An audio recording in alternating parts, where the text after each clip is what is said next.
زمان في العصور القديمة الفرح كان عبارة عن إشهار، يعني الناس كانت عبارة عن قبائل وعائلات، فلما يجي واحد من العيلة الفلانية يتجوز واحدة من العيلة الفلانية يتجمع العائلات كلها والقبائل كلها ويعملوا ليلي طبل ومزمار ويتعشوا ويرقصوا علشان الناس كلها تعرف إن فلان خد فلاني. اتطور الزمن وجينا على زمن قريب مش بعيد، كان الموضوع عبارة عن تجيب لك عربيه بيجو تعلق لك فيها شويه نفافير وتزوقي وتطلع على الكوافير، هو الكوافير والاستوديو في مكان واحد. العروسه يدوها وش دوكو واحد مكوى رجلي على شعرها وتروح تجيبي تاخذ نفس الصورتين في الاستوديو، تدخل معاها تصور الصورتين وتاخذها وتروح عاشا وحفله وحوار وتمام. اتطور الزمن، احنا ما نواكبوا العصر، نحن نحب نواكبوا العصر في قله الادب بس، لكن في العلم والتكنولوجيا والتطور والحاجات لا، نحن في قله الادب بس نتطوروا مع العالم ونواكبوا العالم. اتطور الزمن بقي دلوقتي الفرح لا، الفرح دلوقتي يعني دعك واحد. يوم الفرح دي بقي لازم العروسه تبين من 50 ل 75% من جسمي، يعني كتف، ورك، سماني،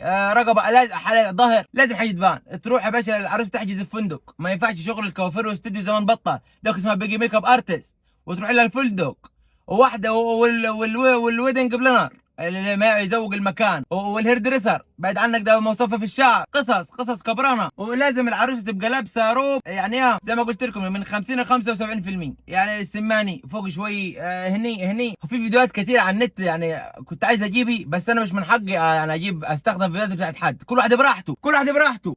فالعروسه تبقى بروب ابيض. انا ما اعرفش يعني هم بيتعاملوا مع الرجال اللي حواليهم على انهم مع اخواتهم راضعين على بعض، بيعاملوه بيتعاملوا كانه ده كفيف، ما شايفش الفوتوغرافر والناس والدنيا عادي عادي، ما هو كانه عادي جدا. واصحاب العروسي ما ينفعش يلبسوا زي العروسه روب ابيض، لا لازم روز او بينك او شراطي جينز. المهم برضه نفس تدخل كده ما تلاقيش غير لحمه بيضاء. طب ايه واكلنا ما فيش اي الحكايه. طب العريس يا ظروفه، اقول لك لا العريس ما ينفعش يشوف الفستان غير في الفيرست لوك. الفيرست لوك ده يخبط على كتفي فهي تلف وي ويتفاجئوا ويقعدوا يبكوا هم الاثنين ويحضنها ويقعدوا يلف به.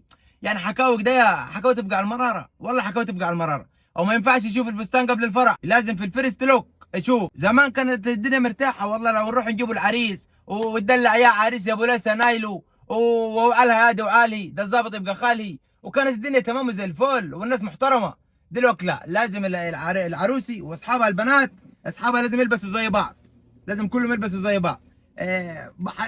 شغل والله يدعك. تتكلم يقول لك انت متخلف ورجعي، انت متخلف ورجعي، والغلط في عينك وفي نظرتك مش في الناس.